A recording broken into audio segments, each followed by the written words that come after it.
If you can remember to repeat this one simple and satisfying mantra as often as possible, your cravings for alcohol will go down and your off switch will come back on. If you're new to my page, I'm Colleen, and I help high achieving professional women permanently reduce their alcohol consumption by 80%.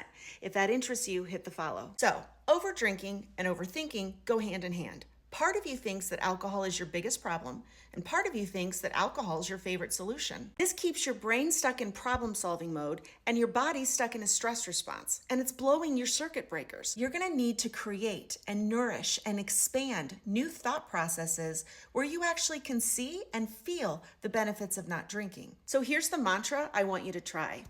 I love having a clear brain. And that's true, right?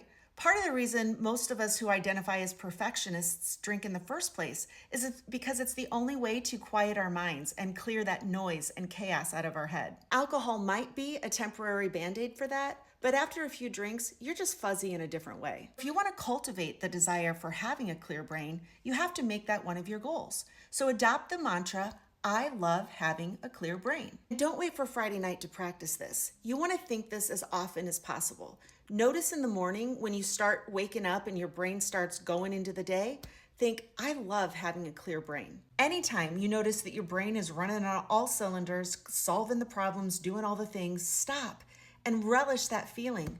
I love having a clear brain. The more you think that thought, the more it's going to feel true and the more motivated you're going to be to protect your brain. Instead of worrying so much about the alcohol problem, start crowding it out by cultivating a love for the solution, which is having a clear brain. Type clear in the comments if you actually do love having a clear brain. Anchor your commitment right now and type clear. Your brain's going to thank you. Just imagine the power of this mantra when it pops into your head next time you're a few drinks in and are trying to decide if you're going to keep going, and suddenly you think, you know what?